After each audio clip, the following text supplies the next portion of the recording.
Alright, boys and girls, replying to quite a few requests I've gotten recently, going to do a quick field strip video of the AR-15 rifle. I have a prime specimen here.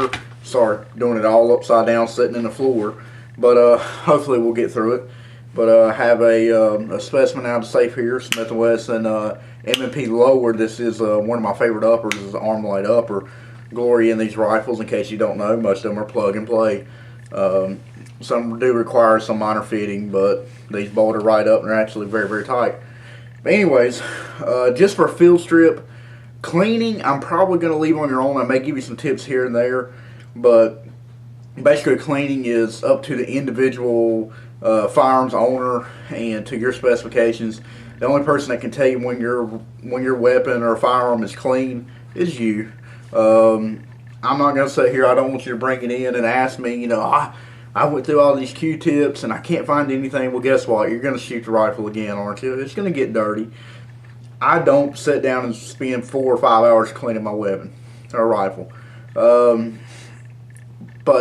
as always, number one rule of gun safety, all firearms are loaded. So first thing we're going to do, we notice we don't have a magazine in there, and we are going to check the chamber. Usually off it 2-3 times, and then lock it open. And as you can see on camera there, good to go, no worries. Let's see if we can't get my string to flip over. Too far. Anyways, getting used to this whole camera stuff. But we have a clear weapon. So now we're going to go from there. First thing, you'll notice I'll lock my carrier to the rear. It's going to be really hard to separate the upper and lower receiver with that bolt carrier group sitting back here, the buffer tube, or receiver extension tube. So what we're going to do is go ahead and send it back to battery. And then we're going to lay the rifle down. And you have these 2 little push pins on the lower receiver. Sometimes they will push out, and actually this one does. But as always, is a handy dandy trusty tool, Glock Armor's tool. Glock should patent this as the do-all wonder tool because it is very handy in the gun world. Basically, we're going to take my little push pin, push my receiver pins through.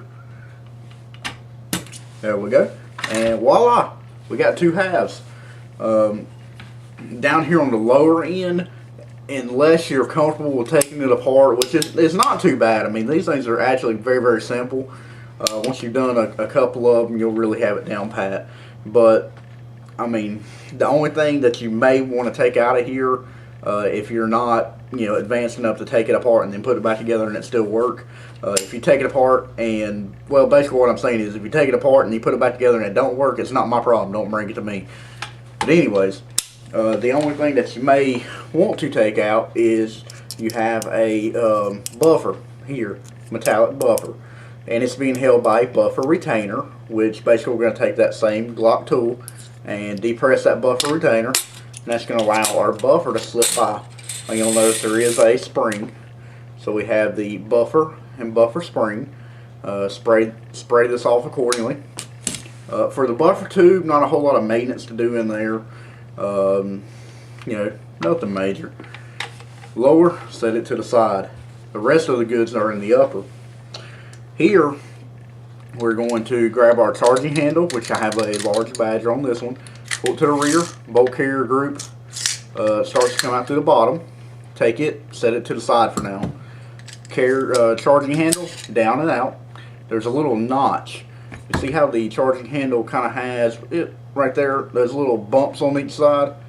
They interact with a pair of notches that match up to that on the inside, and that's what keeps the charging handle inside the receiver.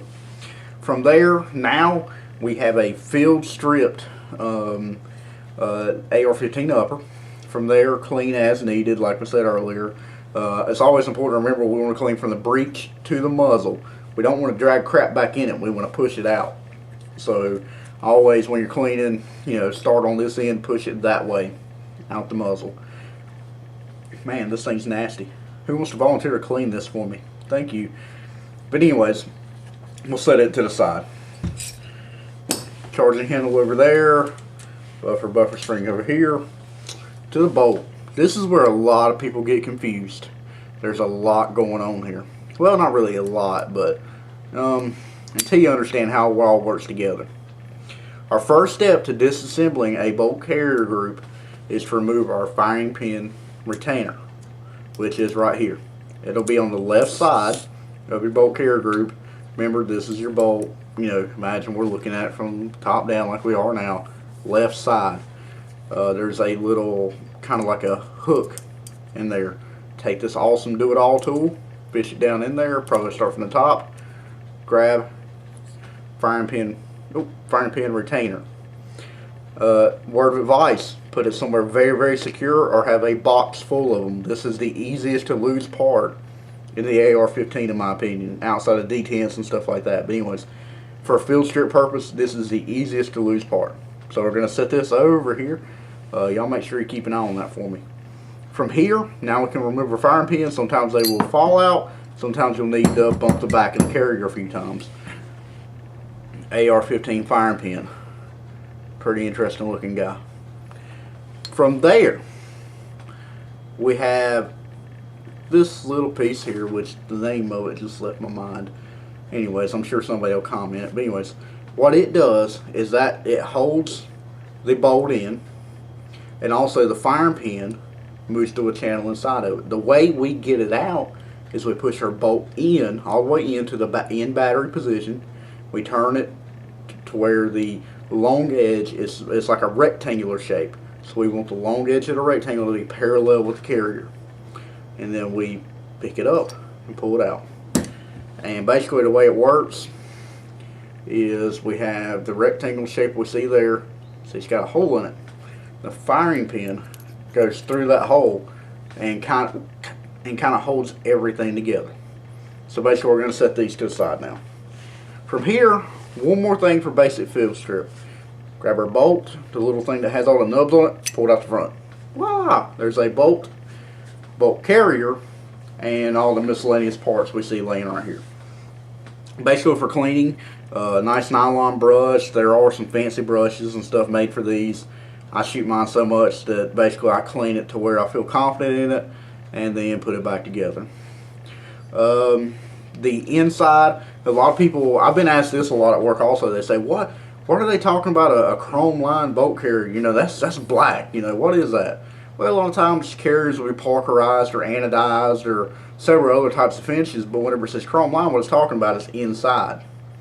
You know, for the AR-15 rifle, the way it works is the gases travel back down the gas tube. I'm sorry, I'm having problems with the camera. It's at a funky angle. Travels back down the gas tube through the upper, interacts with this right here, the gas key, and basically that's a cup, and it blows the carrier to the rear. Now what happens with that is some of the gases escape through the side, but most of the time, a lot of it is transferred through the gas key and down inside of this. And that's why it's important that it's chrome lined, because when it's chrome lined, a little bit of degreaser or whatever, and all that fouling and stuff just rolls right out of it. A little brush and a little degreaser. So, pretty straightforward there. Scrubby, scrubby, clean, clean. Oiling points, after you've operated your rifle a few times or shot it a few times, you'll notice in spots where the finish is starting to wear off, a little drop of oil right there. Basically, a little goes a long ways on these guns. They're not meant to be showered in oil. It's not more the merrier. You'll notice on the bolt, you have a through and through hole. See if we can get the right angle. There we go. See that little hole right there on the left side? And also have bolt face. You want to clean that. And the locking lugs. Basically, to better understand how, whoop, there we go. Yeah, come here.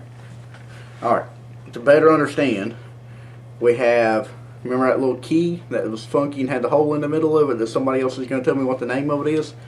And the firing pin, they basically are retained like that, and then, whoop, basically what it is the little key goes through the bolt, and the firing pin goes through it. So basically that keeps everything in line. I'm sorry about the crappy angle on the camera, but that keeps everything in line and keeps the firing pin where it can move freely inside the bolt face, or inside the bolt and come out the bolt face to strike the primer.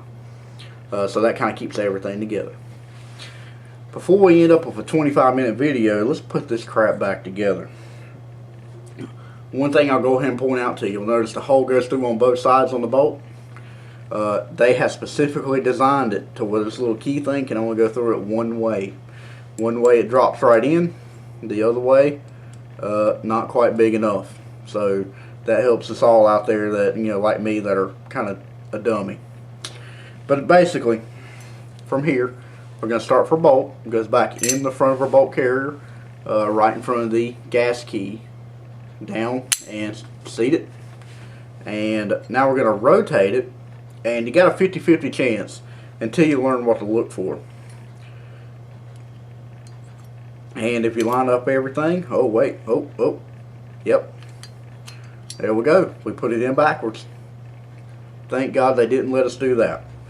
Roll your bolt face over, or your bolt over to where you have the other side of the hole, and if you line up everything, it should drop right in, just like so. Turn it back to where the rectangle is perpendicular with the gas key. It should intersect at a 90-degree angle. From here, it don't really matter if you pull this out or leave it pushed in. At this point, it don't matter. Here in a second, it will. We're going to invert it. Front of the bolts down. We're going to drop our firing pin in through the rear. And the way I didn't really explain too well, the firing pin, remember how it all floats inside the carrier? See this big lip right here? That little annoying firing pin retainer, that's what keeps it from going out the back. So basically now, I'm going to drop our firing pin in through the back. Our firing pin retainer is going to go in. Sometimes if it's spread out, you may have to play with it a little bit, but it should kind of go right in. Shouldn't be too big of a deal. But sometimes you'll have to bend it like in an upward angle and then push it in. The key here is to make sure the hook there is parallel with the bolt carrier. That way when you take it back out, you can just pull it right out. And that's retained by the inside of the receiver. You know, it can't go through the side of the gun. From here, start for charging handle. Start for upper upside down. Charging handle in through the bottom. And find those little holes. Allows it to fall down, then push it in a little bit. Our gas key is going to set right in the channel of that charging handle. Now right here, you'll notice the bolt is in a closed position. When we try to put it in, don't fit. Once you take it apart a few times, when you start to put it back together, you'll learn that all it takes is a nice firm grip and a flick of the wrist, and that bolt comes out. And now we can drop it into our receiver and pushing on the bolt carrier, push it up until it clicks into place. Gravy. You'll see people that take them apart a lot and all, they'll just automatically, don't matter what position the bolt's in, just flick their wrist and just to make sure it's out. So from there, we're going to take our buffer spring and buffer, drop it back in or lower. Just being careful not to kill the spring on that buffer retainer. And you'll notice the buffer has some flat spots on it. It should have like 3 flat spots. I usually just put one of the flat spots right over that buffer retainer, push it down and in, retainer is spring loaded, we'll pop it back up into place, and everything is back together there. Like I said, on cleaning this end, there's really not a whole lot you really want to take apart until you're real comfortable with it. But basically, spray out for degreaser, little brush, Q-tips, that kind of stuff, just get as clean as you can. Like I said, you're probably going to shoot it again. Make sure our little receiver push pins are in the out position. From here, start with the upper in this position, and I usually start with the front lug. Get the lower and upper receiver lined up and put pressure on the outside of that pin. Push it in. There we go. We got a good lock. Our lower is now attached to our upper, but it's still not done. Now we're going to push our backside up in there and push that other pin in. And now a little bit of function test. Seems to work properly there. Safety off. Pulling the trigger in a safe direction. And check and reset. Got a good reset. Got a good fire. Everything seems to be back in working order. Dust cover, I usually close mine. It's a pet peeve of mine. I'll sit there, operate the gun, close it, operate the gun, close it. I don't know, it's just something for my finger to do. But anyways, hopefully this video is, I see it's 15 minutes long now. Gives you some good ideas about how to maintain this weapon system. If you have any questions, feel free to ask. As always, likes are appreciated. Favorites, subscriptions, go check out my channel. Got a lot of other videos. I appreciate you watching them. And like I said, if you have any questions on this or basically any other weapon system that I can help you with, please, hadn't had a big problem out of this, but don't be asking me illegal questions, quote unquote. But anyways, thanks for watching. Appreciate your patience. Thanks, guys.